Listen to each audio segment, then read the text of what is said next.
Ukraine के आगे आत्मसमर्पण होने वाला है।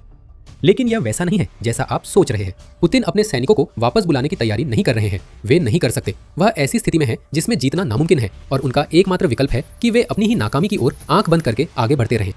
लेकिन रूस के पर्दे के पीछे एक सफेद झंडा लहराया गया है और इसे लगातार ज्यादा जोश के साथ लहराया जा रहा है। रूस का उच्च वर्ग यूक्रेन के आगे समर्पण चाहता है। पुतिन ही इसकी वजह है। उसका युद्ध उन्हें सबको गरीब बना रहा है। और अगर एक बात है जो पुतिन को अब तक समझ आ जानी चाहिए थी तो वो ये है कि आप अमीरों और उनकी दौलत के साथ बार बार खिलवाड़ नहीं कर सकते, वरना वे आपके खिलाफ हो जाएंगे और आपकी बनाई हुई गड़बड़ी से बचने की कोशिश करेंगे। पैसे वाले लोग बाहर जाना चाहते हैं और ये पुतिन की गलती है। मॉस्को टाइम्स के 29 जून के एक लेख में बताया गया है, रूस के कई व्यापारी अपना पैसा बाहर ले जाने की कोशिश कर रहे हैं। यूक्रेन द्वारा लगातार ड्रोन हमलों और पुतिन द्वारा अपने युद्ध को फंड करने के लिए उनसे जितना संभव हो सके उतना पैसा निकालने के लिए लगातार कठोर कदम उठाए जाने के बीच रूस के राष्ट्रीय संपत्ति कोष में बड़ा घाटा है, जिसे अभिजात वर्ग बता रहे हैं और पुतिन इसे पूरा करने के लिए उन पर निर्भर है ताकि युद्ध जारी रहे। अब अफवाहें हैं कि क्रेमलिन युद्ध फंड के लिए अभिजात वर्ग की निजी बचत ले सकता है और रूस पहले ही जमा राशि जब्त कर चुका है। एक मॉस्को व्यवसायी ने कहा, सरकार मेरा पैसा किसी भी तरह ले सकती है। सभी सोच रहे हैं कि पैसा कैसे निकालें और यहाँ से जाएं। यह सही है। हाल ही में रूस में कई नकद निकासी देखी गई है। यूनाइटेड 24 मीडिया की रिपोर्ट है कि रूसियों ने 2026 में 8 जून तक रूसी बैंकों से कुल मिलाकर 13 अरब डॉलर नकद निकाल लिए हैं। यह निकासी 30 साल में सबसे अधिक है और ये कोई संयोग नहीं है। रूस के सभी वर्गों के लोग अब बैंकों पर भरोसा नहीं करते क्योंकि क्रेमलिन कभी भी उनकी जमा राशि जब्त कर सकता है। अब वे पैसा निकाल रहे हैं, जो यूक्रेन के लिए अब तक का सबसे बड़ा संकेत है कि पुतिन और उसके राजनीतिक कुनबे से बाहर रूस के कुछ सबसे प्रभावशाली लोग आत्मसमर्पण के लिए तैयार हैं। वे देख रहे हैं कि यूक्रेन किस तरह आर्थिक नुकसान पहुंचा रहा है और अब वे अपने पैसों के जरिए अपनी राय जाहिर कर रहे हैं। ये सब उन घटनाओं की एक श्रृंखला के बीच हो रहा है जो ये दिखाती हैं कि रूस के लिए, उसकी अर्थव्यवस्था के लिए और जो लोग पैसा निकाल रहे हैं उनके लिए जो स्थिति पहले से ही खराब है वह और भी खराब होने वाली है। यूक्रेन के ड्रोन हमले रूस के तेल शोधन क्षेत्र पर लगातार तेज हो रहे हैं। यूनाइटेड 24 मीडिया के मुताबिक रूस की 10 में से 9 सबसे बड़ी तेल रिफाइनरियों पर हमले हुए हैं। साथ ही पूरे देश में सैन्य ठिकानों को भी निशाना बनाया गया है। अधिकारियों के पास सिर्फ एक ही जवाब है, रक्षा पर और पैसा खर्च करना। और इसी तरीके के कारण रूस को 78 अरब डॉलर का सामना करना पड़ा है, जिसे भरना जरूरी है। अभिजात वर्ग अंतर देख रहे हैं और जानते हैं कि क्रेमलिन उसे भरने के लिए आएगा। वे इससे खुश नहीं है। जैसा कि एक और मॉस्को के व्यवसायी ने कहा, हमारी बुनियादी ढांचे की रक्षा के लिए पर्याप्त वायु रक्षा प्रणाली नहीं है। यह स्पष्ट है। कोई नहीं जानता कि उत्पादन कैसे बढ़ाया जाए। यह स्थिति पुतिन और उनके करीबी लोगों के लिए अप्रत्याशित थी। उन्होंने लंबे युद्ध के लिए तैयारी नहीं की थी और वे ड्रोन युद्ध के लिए भी तैयार नहीं हैं। यह स्पष्ट है कि वह दोष पुतिन और उनके क्रेमलिन साथियों पर मानते हैं, क्योंकि वे समझ नहीं पाए कि यूक्रेन इतनी आसानी से नहीं हार मानेगा और रूस पर हमला करने में सक्षम देश बन जाएगा। आज उच्च वर्ग के लोग तर्क दे रहे हैं कि रूस को अब सफेद झंडा उठाकर आत्मसमर्पण करना चाहिए। अन्य घटनाएं और भी कम आशाजनक है। क्या आपको याद है ईरान में युद्ध रूस का उद्धारक माना जा रहा था? होर्मुज की खाड़ी बंद होने पर तेल की कीमतें $100 प्रति बैरल तक गई थी और इससे रूसी अर्थव्यवस्था को अरबों डॉलर मिलने की उम्मीद थी, जिससे पुतिन बच सकते थे। अब ऐसा नहीं हो रहा। अमेरिका और ईरान के बीच हुए एक समझौते ने यूरल्स क्रूड की कीमत को लगभग $50 प्रति बैरल तक गिरा दिया है। इसलिए अब सूरज नहीं चमक रहा है और रूस ने जो थोड़ा बहुत फायदा उठाया था वो भी जल्दी ही खत्म हो गया है। अमेरिका भी रूस के उच्च वर्ग को चेतावनी संकेत भेज रहा है, जैसे तेज चमकती चेतावनी लाइट्स। ट्रंप ने यूक्रेन के राष्ट्रपति वोलोदिमिर जेलेंस्की की खुले तौर पर तारीफ की है कि यूक्रेन किस तरह अपना बचाव कर रहा है और उन्होंने जून की शुरुआत में समूह 7 के अन्य राष्ट्राध्यक्षों के साथ मिलकर यूक्रेन की संप्रभुता को मान्यता देने के लिए एक संयुक्त घोषणा पर हस्ताक्षर किए। ट्रंप ने उसी G7 बैठक का इस्तेमाल यह संकेत देने के लिए किया कि अमेरिका रूस पर तेल प्रतिबंध फिर से लागू कर सकता है, जिसे उसने होर्मुज जलडमरू मध्य संकट के चरम के दौरान निलंबित कर दिया था। यह रूस के तेल उद्योग के लिए एक बड़ा झटका होगा, जो पहले से ही इस गलतफहमी के टूटने के बाद लड़खड़ा रहा है कि अच्छे दिन हमेशा बने रहेंगे। पुतिन ने भी संकेत दिया है कि वह रूस के अभिजात वर्ग और व्यापार मालिकों की जेब में अपने गंदे हाथ डालना चाहते हैं, ताकि पहले जिन घाटों का हमने जिक्र किया था उन्हें भर सके। अप्रैल में यूनाइटेड 24 मीडिया ने बताया कि रूस अत्यधिक मुनाफों पर नया विंडफॉल टैक्स लगाने की तैयारी कर रहा है। अभिजात वर्ग और धन कुबेर खुश नहीं होंगे। उन्होंने रूसी युद्ध में स्वेच्छा से योगदान का प्रस्ताव दिया था। पुतिन को भरोसा नहीं है कि ये योगदान काफी है। अब वो नया टैक्स प्रस्तावित कर रहे हैं, जो 2025 के व्यवसाय के वित्तीय नतीजों पर अतिरिक्त आय पर 20% तक हो सकता है। रूस ने इससे पहले भी 2018 से 19 और 2021 से 22 के बीच ऐसा किया है, जिससे बजट में अरबों डॉलर आए थे। अब पुतिन वही चाल तब चलने की कोशिश कर रहे हैं जब रूस के 75% व्यवसायों ने 2025 के लिए आय व मुनाफे में गिरावट या नुकसान बताया है। रूस की आधी से ज्यादा कंपनियों को 2026 में नकदी की कमी दिख रही है। फिर भी पुतिन और चाहते हैं। पत्थर से भी खून निकालने की एक सीमा है और रूस के अभिजात वर्ग अपने पैसे की सुरक्षा के लिए यूक्रेन के सामने आत्मसमर्पण करना चाहते हैं, ऐसे संकेत दे रहे हैं। वे अभिजात वर्ग देख रहे हैं कि उनके नेता ने एक असफल व्यवस्था बना दी है और अब वे उनका पैसा चाहते हैं, ताकि वे उन टुकड़ों को उठा सके जिन्हें वे यूक्रेन युद्ध पर अपनी अंधी एकाग्रता के कारण अनिवार्य रूप से गिरा देंगे। इसीलिए वे इससे बाहर निकलना चाहते हैं। वे आने वाली आफत साफ देख रहे हैं, क्योंकि यह सब जिस अदूरदर्शिता से हुआ वही रूस का तरीका है। कार्नेगी रूस यूरेशिया सेंटर की सीनियर फेलो तातियाना स्तानोवाया के मुताबिक भी यही है। वो कहती है कि ये सारी समस्याएं इसी वजह से हैं कि व्लादिमीर पुतिन रूसी शासन के हर पहलू में सबसे प्रमुख भूमिका निभाते हैं, जिससे सरकार की अलग अलग शाखाओं के बीच असली समन्वय बहुत कमजोर हो गया है। स्तानोवाया कहती है, ये रूसी अधिकारियों की पुरानी समस्या है और रूस की अर्थव्यवस्था व जनता के लिए गंभीर परीक्षा है। वो कहती है, सवाल ये है कि क्या अधिकारियों के पास इससे निपटने की कोई योजना या समझ है, क्योंकि क्रेमलिन के पास कोई योजना नहीं है।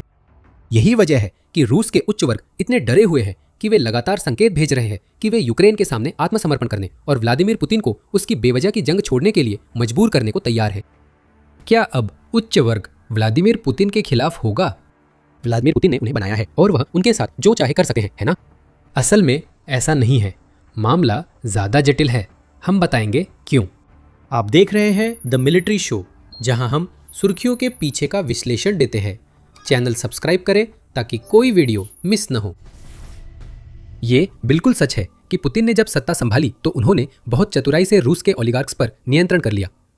1990 के दशक में उस नई पीढ़ी के धनाढ्य पुरुषों और महिलाओं के पास रूस पर उतना ही नहीं बल्कि उससे भी ज्यादा शक्ति थी जितनी कि सोवियत संघ के पतन के बाद उभरे राजनीतिक नेताओं के पास थी।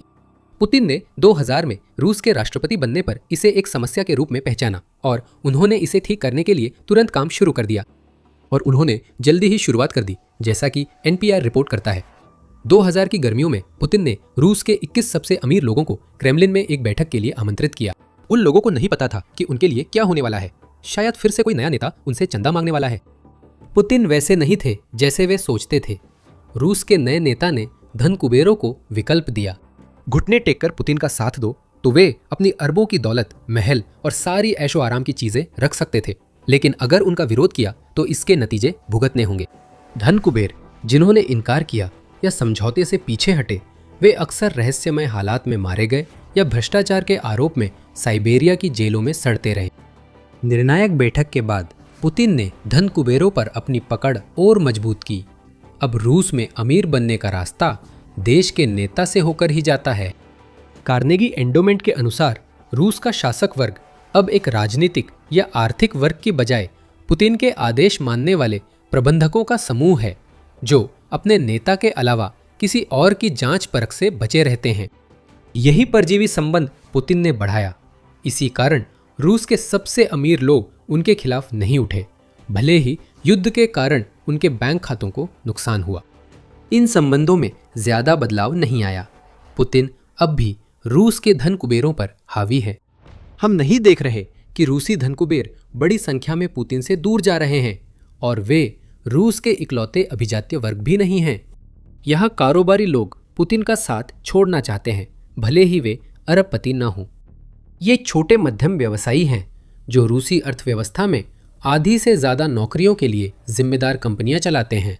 मॉस्को टाइम्स के मुताबिक छोटे व्यवसाय रूस की अर्थव्यवस्था में करीब 5वां हिस्सा देते हैं, और ये सभी कंपनियां वे हैं जिन्हें ईंधन और अन्य उत्पाद उन ओलिगार्क से खरीदने पड़ते हैं जो राज्य संचालित हितों और विशाल व्यवसायों की देखरेख करते हैं, जो उन्हें पुतिन द्वारा दिए गए हैं।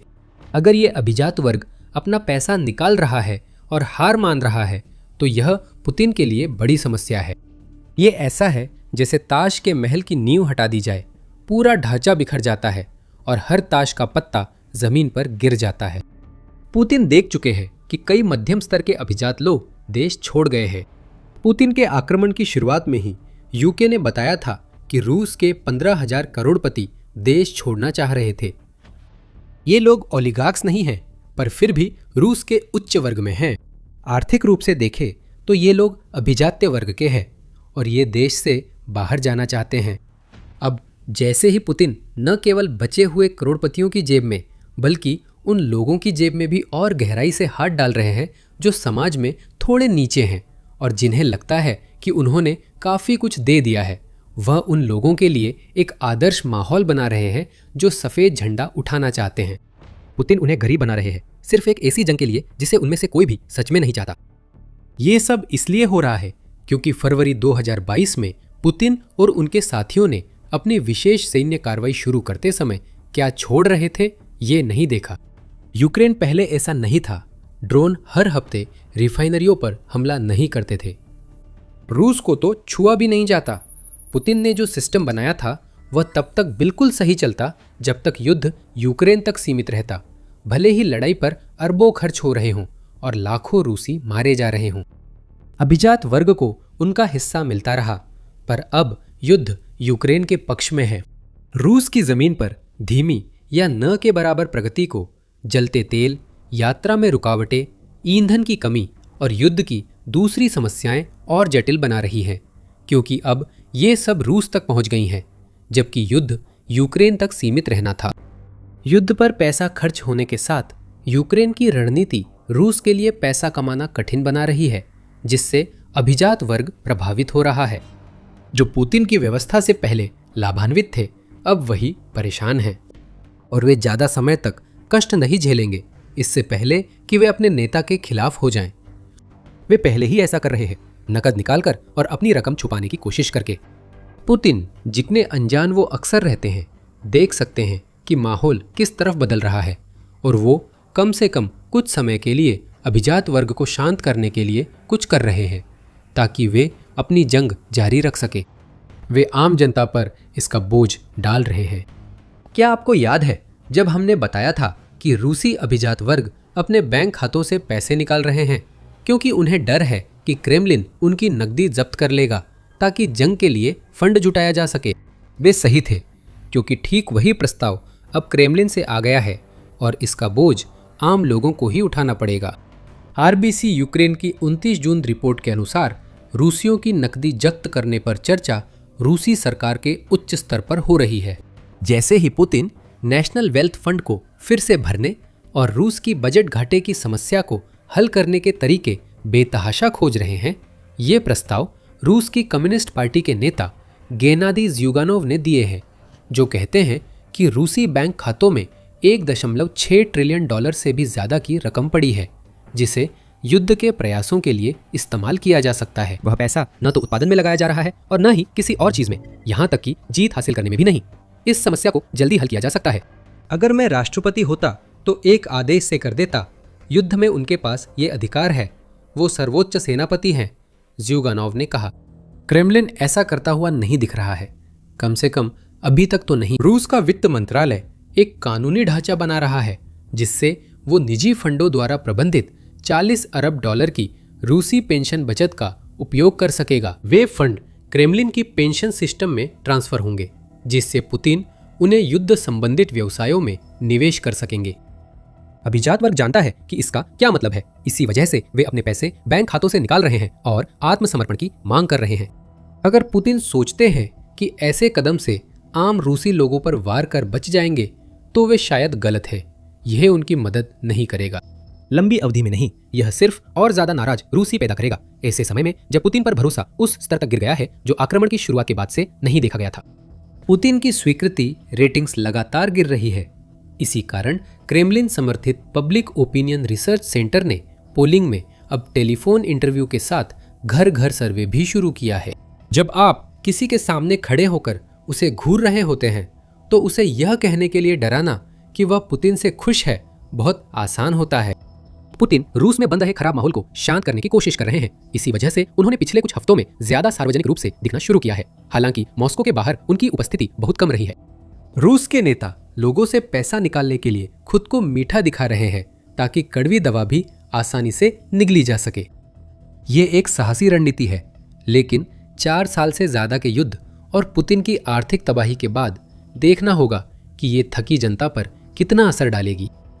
इसके बावजूद यूक्रेन अपनी कार्रवाई जारी रखेगा। पैसे पर चोट करो और पुतिन पर दबाव अपने आप बढ़ेगा, जिससे वह ऐसे बेवकूफ़ी भरे फैसले लेने पर मजबूर होंगे जो हर किसी को, चाहे वह उच्च वर्ग के हों या आम लोग, उनके खिलाफ कर देंगे।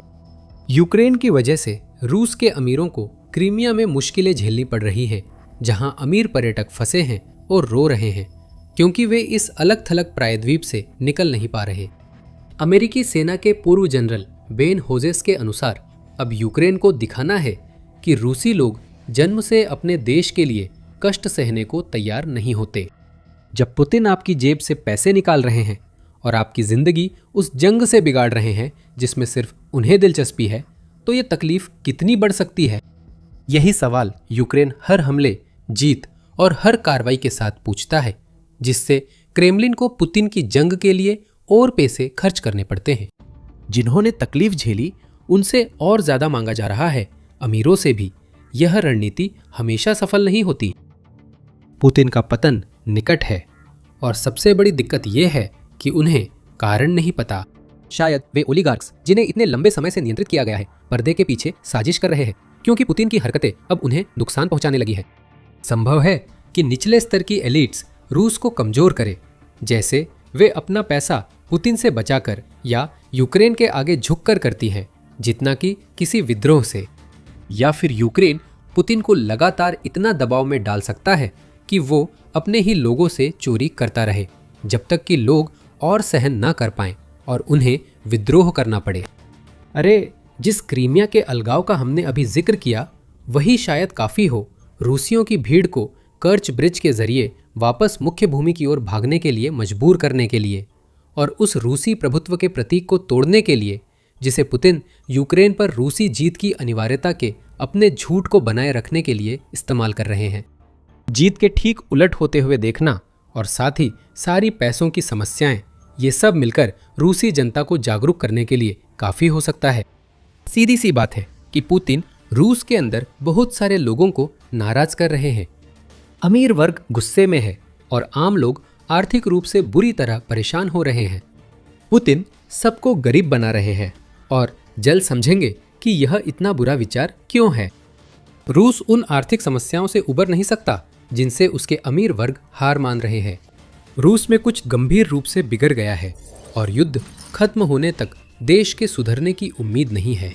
दीर्घकालिक परिणाम भी तात्कालिक समाधानों जितने विनाशकारी हैं, जानने के लिए हमारा वीडियो देखें। और अगर आपको ये वीडियो पसंद आया हो तो द मिलिट्री शो को सब्सक्राइब करें, ताकि आप देख सके कि रूस अंदर से कैसे बिखर रहा है। इस पर हमारी और विश्लेषणात्मक वीडियो और हमेशा की तरह देखने के लिए धन्यवाद।